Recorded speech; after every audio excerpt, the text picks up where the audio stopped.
የጠቅላይ ሚኒስቴር ጽህፈት ቤት ፕሬስ ሴክሬታሪያት የውጭ ቋንቋዎችና ዲጂታል ሚዲያ ኃላፊ ቢሌኔ ስዩም በወቅታዊ ሀገራዊ ጉዳዮች ላይ ነሐሴ 14 ቀን 2013 ዓ.ም መግለጫቸውን ሰጥተዋል። በዚህም በርካታ ጉዳዮች ተዳሰዋል። ኃላፊዋ ጠቅላይ ሚኒስትር አብይ አህመድ ወደ ቱርክ ባደረጉት ይፋዊ የስራ ጉብኝት ንግግራቸውን ጀመሩ። የጠቅላይ ሚኒስትሩ ጉብኝት ታሪካዊና ሞቅ ያለ አቀባበል የተደረገበት ስለመሆኑ ብሎም ኢትዮጵያና ቱርክ 125ኛ የዲፕሎማሲ ግንኙነታቸውን እያከበሩ ባሉበት ወቅት የተደረገ ታሪካዊ ጉዞ መሆኑንም ጠቆሙ። የሁለቱ ሀገራት መሪዎች በጋራ የሁለትዮሽና ቀጠናዊ ጉዳዮች ላይ መምከራቸውን ቢሌኔ ስዩም ያነሳሉ። መሪዎቹ በኢትዮጵያና በቱርክ ያለውን ግንኙነት የበለጠ ለማጠናከር ያላቸውን ፍላጎትም ገልጸዋል። በኢትዮጵያና በቱርክ መንግስታት መካከል 4 ቁልፍ ስምምነቶች መደረጋቸውንም ጽህፈት ቤቱ ያነሳል። በውሃና በወታደራዊ ዘርፉ የተፈረሙ ስምምነቶች ተጠቃሾቹ ናቸው። I'll start today's briefing with an update on the Prime Minister's recent official visit to the Republic of Turkey. This was held on Wednesday, August 18th, 2021 in a warm reception that was afforded to the Prime Minister and his delegation by the Turkish government. The official state visit to Turkey occurred as both countries mark 125 years of diplomatic relations, making it a historically significant trip. The two leaders discussed bilateral and regional issues of mutual concern, and during the bilateral meetings, both leaders expressed the will to further strengthen cooperation between Ethiopia and Turkey. President Erdogan, on his part, affirmed support to Ethiopia in the areas of health, culture, agriculture, education, industry development, science and technology, youth and sports, and strengthening trade relations. There was also an expressed commitment to triple the volume of trade between the two countries. The official state visit to the Republic of Turkey culminated with the signing of 4 key agreements between the government of Ethiopia and the government of Turkey. Firstly, a memorandum of understanding between both countries on cooperation in the field of water was signed. Second, a military framework agreement was also signed. Third, military financial cooperation agreement. And lastly, an implementation protocol regarding the financial assistance was also signed. The area of cooperation as it pertains to the first agreement, which is the cooperation agreement in the field of water, includes planning and implementation of integrated water resources management, hydropower plant and plan and development, irrigation and drainage plan and development, water supply and sanitation plan and development, development and conservation of river basins, and experience sharing on global engagements and strategies in integrated water resources management. The implementation of this MOU will be followed up through establishment of a joint committee in the field of water, and it will be followed up respectively by the key ministries that are responsible and in charge for this. The cooperation in the military framework agreement includes capacity building, military cooperation, military medical health and services, and other provisions as well. It can be said that the official state visit to Turkey can be described as fruitful in further strengthening the cooperation between the two countries, which is found on trust, respect, and solidarity, and a strong relationship that has been augmented over the past 125 years. ከሰብአዊ ድጋፍ እንቅስቃሴዎች ጋር በተያያዘም ኃላፊዋ ቢሌኔ ስዩም መግለጫቸውን ሰጥተዋል። በሰሜኑ የሀገሪቱ ክፍል ያለውን እንቅስቃሴ ትኩረት ሰጥተውበታል። በመቀሌ ከተማ እስከ ሐሙስ ዕለት 318 ሰብአዊ ድጋፍ የጫኑ ተሽከርካሪዎች መድረሳቸውን መግለጫው ያትታል። በኢትዮጵያ መንግስትና በዓለም የምግብ መርሃ ግብር አማካኝነት በቲፒኤልኤፍ የተፈናቀሉ ከ300 ሺህ በላይ የአማራና የአፋር ክልል ህዝቦች የሰብአዊ ድጋፍ ያገኙ ስለመሆናቸውም ተነግሯል። ክልላዊ የአስቸኳይ ጊዜ ማስተባበሪያ ማዕከል በሰመራ ተቋቁሟል። በአፋርና በትግራይ ክልል ያለውን የሰብአዊ ድጋፍ እንቅስቃሴ የሚያሳልጥ አሊያም የሚያስተባብር ማዕከል መሆኑ ነው። Moving on to humanitarian activities update in the northern part of the country. As of yesterday, August 19th, 2021, the number of humanitarian trucks that have arrived in Mekelle has reached 318 trucks. The more than 300,000 displaced people in the Amhara and Afar regions due to TPLF's aggressions have been receiving humanitarian assistance as well through the support of the government of Ethiopia and World Food Programme. In addition, a regional emergency coordination center has been established to facilitate the movement of trucks along the Afar to Tigray route and also to coordinate emergency assistance to displaced people as a result of TPLF's aggressions. This regional emergency coordination center has been set up in Samara and comprises federal institutions with their regional counterparts and partners like the WFP and UN OCHA as well. ከህወሓት ቡድን ጋር በተገናኘም ቲፒኤልኤፍ አሁንም ንጹሃንን ያሸበረ መሆኑን ኃላፊዋ በመግለጫቸው ላይ አጽንኦት ይሰጡታል። በአማራ ክልል ንብረት እንደሚዘርፍ፣ ሆስፒታሎችን፣ የጤና ማዕከላትን እንደሚያወድ ማስገንዘበዋል። በመሰረተ ልማቶች ላይም የማውደም ስራ ቡድኑ እያከናወነ መሆኑን ይጠቁማሉ። በዜጎች ላይ ግድያ እንደሚፈጽም ቡድኑ በመግለጫው ላይ ተካቷል። በአጋምሳ ቆቦና በደብረ ታቦር የተቃጣውን ጥቃትም እንደ ማሳያ ያነሳሉ። ህወሓትን ለመደገፍ የተለያዩ ህገወጥ የኢኮኖሚ አሻጥሮች እንደሚደረጉና ዓለም አቀፍ የፕሮፓጋንዳ ክፍሉም እውነታውን በመደበቅ ስራ ላይ መጠመዱን ቢሌኔ ያነሳሉ። ቲፒኤልኤፍ የኢትዮጵያ ብቻ ሳይሆን የምስራቅ አፍሪካ ስጋትም ነው ይሉታል። With regards to activities or encroachments and continued encroachments and belligerence by the TPLF group, the terrorist group has continued terrorizing civilian communities in the Amhara region. This is marked and characterized by continued looting of properties, destroying hospitals, health centers, and other infrastructure on its destructive path as it's entering some communities. The terrorist TPLF is also attacking farming communities, threatening them with death if they're not able to indicate to them access routes which they perceive the ANDF is taking, assassinating those that forcibly show them routes after they reach their destination, abducting male and female youth from these regions. And the terrorist group has decimated the small rural farming community of Agamsa in Kobo. And in Debra Tabor, yesterday, in the terrorist group's failed attempt to enter the town, they undertook indiscriminate shelling on hospitals and civilian homes, killing an entire family in this indiscriminate targeting and shelling with heavy weaponry. What we have witnessed in the past few weeks, as has been explicitly stated time and again, through TPLF's explicit actions, alliances, and the rhetoric, is that the terrorist group's aims are destruction and escalating instability, further instability. The ultimate goal and its ambitions clearly surpass the goal of humanitarian assistance. It is now sacrificing an entire generation of youth, of Tigrayan youth, in its destructive and futile terror ambitions, and holding our people in the Tigray region hostage for its destructive aims and ambitions. Its international propaganda arm continues to fabricate and disseminate distorted facts and undertakes targeted defamation of government officials. And according to the Federal Intelligence and Security Task Force, agents of the terrorist group in Addis Ababa and other cities have been caught attempting to undertake widespread economic scams through coordinating illicit financial flows, illegal fundraising, and logistical arrangement and support of these terrorist groups. The terrorist TPLF is not only a threat anymore to Ethiopia, but also to the stability of the larger Horn region. Resultantly, all international partners need to be wary and vigilant of the vicious alliances it is making, including with other global terror cells in the Horn region. We call upon the international community to denounce the continued terrorism of the TPLF, which it embarked upon covertly in the past 3 years and overtly as of November 2020 by attacking the Northern Command of the National Defense Forces. በሀገሪቱ የተለያዩ አካባቢዎች የሽብር ቡድኑን የሚቃወሙ ትዕይንተ ህዝቦች መደረጋቸውንም ያመላከቱት የጽህፈት ቤት ኃላፊዋ በሚሊዮን የሚቆጠሩት ኢትዮጵያውያን በተለያዩ ጉዳዮች ድጋፋቸውን አሳይቷል ሲሉም ተደምጠዋል። ህወሓትና አጋሮቹን በሚቃወም መልኩ መሆኑ ነው። ዲያስፖራው በህገወጥ መንገድ የሚደረግን የፋይናንስ ፍሰት እንዲያቆምም የተጠየቀ ሲሆን ህወሓት የሽብር ቡድንን የሚደግፉ ኃይሎች ጋር መስራት ልክ አለመሆኑን የሚያሳይም ሆኗል። ህጋዊ በሆነው አካሄድ ዲያስፖራው እንቅስቃሴ እንዲያደርግ ጥሪ ቀርቧል ባይ ናቸው። Moving on to the local responses that we have been witnessing over the past weeks and display even today in the southern part of the country, the local response and condemnation of the belligerence of TPLF continues to be quite strong across the country.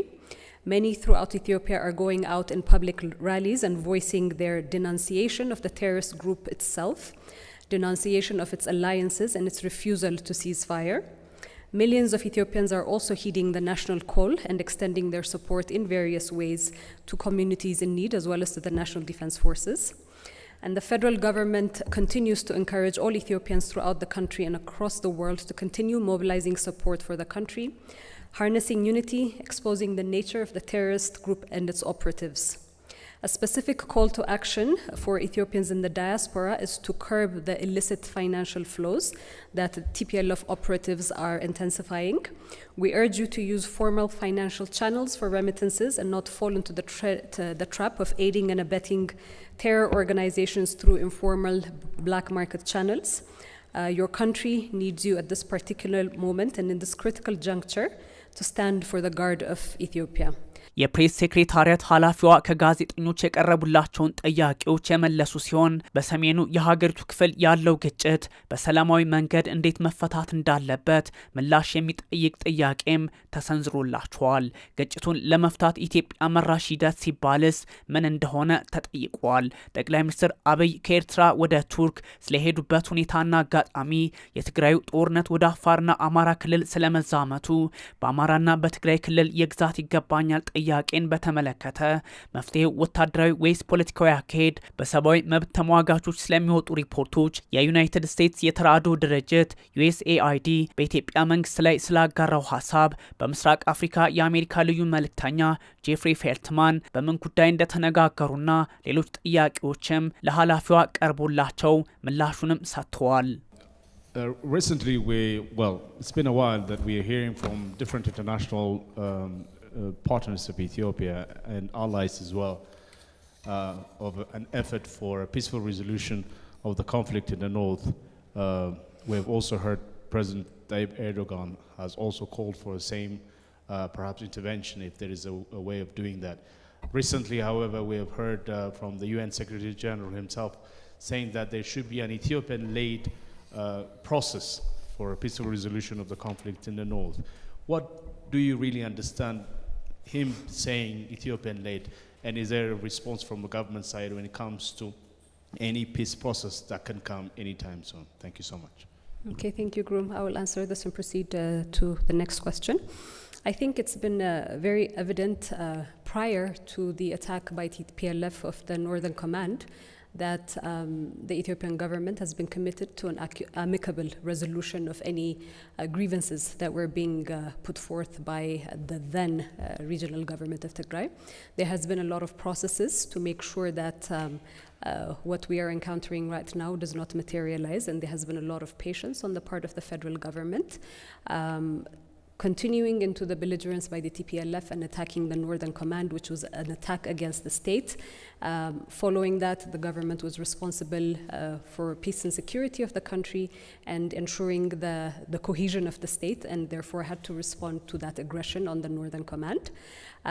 But as early as the past 2 months, or about a month and a half, the ceasefire was also showing the will of the government to move on towards this peaceful track. But this is, again, an olive branch that the PLF have refused to accept. The encroachment into the Afar region, the encroachment into the Amhara region is a demonstration of the fact that the TPLF group, which is now designated as a terrorist organization, does not want to embark on a peaceful process and is hell-bent on destroying or attempts to destroy the country.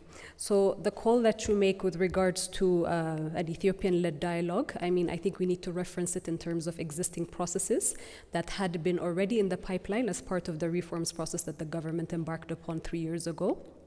But that the TPLF at that point in time, when they were within governing stature of the Tigray region, had rejected. And so the groundwork for the National Inclusive Dialogue has been an ongoing effort. We expect that sometime by the end of this month as well, the roadmap would be put in place. And around September, there are preparations at the structure for the national dialogue and decision-making processes to take place. So mind you that there are people from the region, from Tigray, women, children, that had also been engaged in this dialogue process as well when the interim administration was coordinating these discussions, and these discussions will still continue with people from the region who want a peaceful outcome to it. So I see it as an acknowledgement of the process that had been embarked upon as part of the reforms and the dialogue processes that the government has been undertaking. Thank you. I'm Meliskacho from VOA.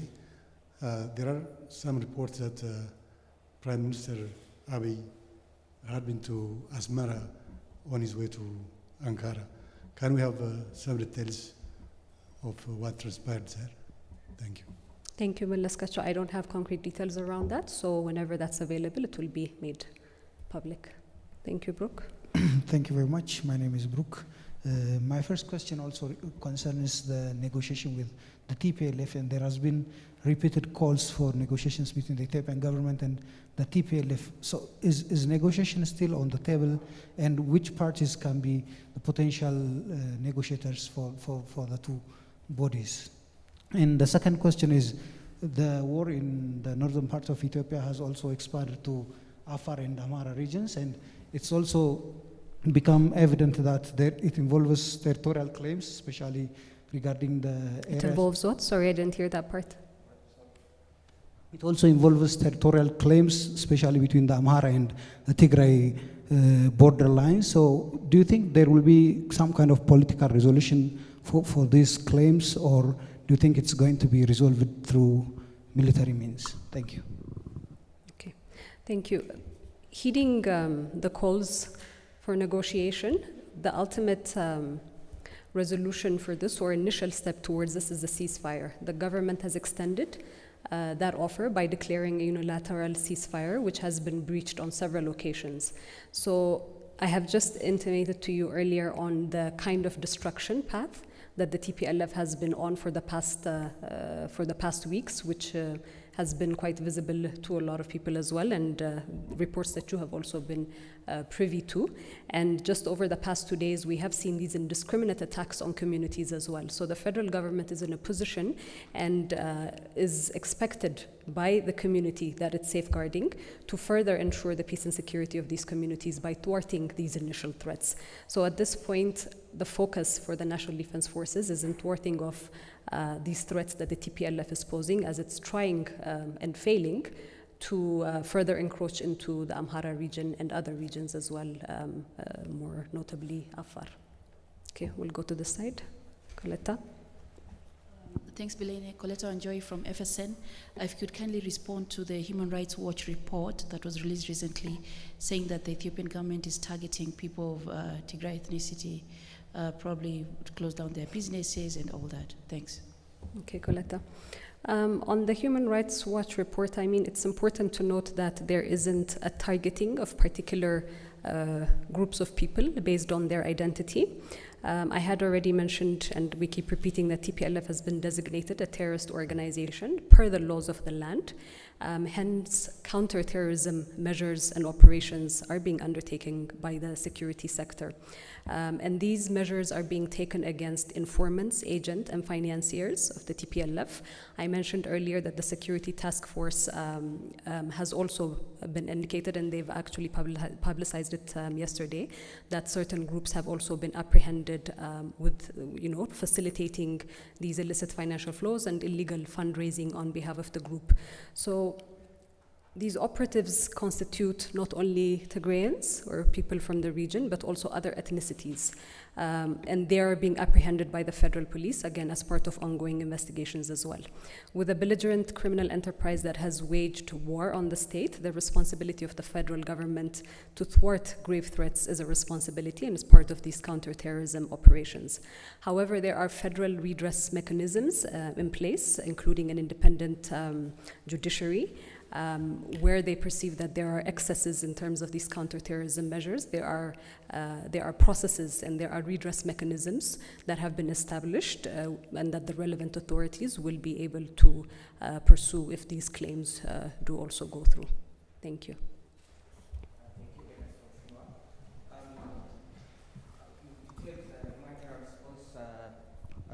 In Tigray, in the adjoining conflict-affected areas. But this morning, the USAID had released a statement saying Ethiopian government is obstructing humanitarian aid personnel, including land convoys and air access to Tigray. Could you respond to this statement? And secondly, the US envoy Jeffrey Feltman was in Addis this week. Did he meet the Prime Minister or other government officials? And what did the discussion revolve around if he met with Prime Minister Abiy? Okay, thank you, Elias. In reference to these continuous allegations that the government of Ethiopia is purposely blocking humanitarian assistance, I think it's important because these allegations keep coming up, and we have been demonstrating through the routing of or the facilitation of humanitarian convoys that have been entering the region, and also international partners confirming this, UN agencies that are also on the ground in terms of facilitating humanitarian assistance into the region. It's important to really address this continuing rhetoric, because that is not the case. Security is first and foremost a priority that cannot be compromised. It is a volatile area. So in that regards, there is going to be continuous checks and processes that have been put in place by the federal government, and any entity that wants to enter the region needs to be in compliance with regulations that have been set by these federal bodies and authorities. I have mentioned earlier that the Regional Emergency Coordination Center in Samara, Afar region, which UN OCHA is also a part of, is tasked with facilitating movement of trucks. So if there are any hiccups in that process, this is something that together with partners is being discussed to further facilitate and ease the entrance. In your query with regards to Special Envoy Jeffrey Feltman being within the country, I believe he's still around and has been in discussion with various officials. Ministry of Foreign Affairs has given detailed information on that, so I don't think I will repeat the information and the engagements that have been shared in that session. Any other questions? Take one more question over here before we wrap up. Thank you. My name is Abdrazak Mohammed. I have one question. The United Nations in Ethiopia recently disclosed that the UN agencies and humanitarian partners operating in Ethiopia are impartial. It also said that organizations are guided by the 4 principles, humanitarian principles: humanity, neutrality, impartiality, and independence. In light of their activity so far, can we say these organizations are really neutral in case of Ethiopia? Okay, so with regards to a statement that has been issued by UN entities, I am not privy to respond to their claims of that. We do work very closely with these partners. Where there are any gaps that are witnessed or observed on the part of the federal government through the coordinating body and the relevant institution does make that aware to these organizations, and vice versa, in a mutually reinforcing manner as well. So the other part of the allegations is not something that I am in a position to respond to.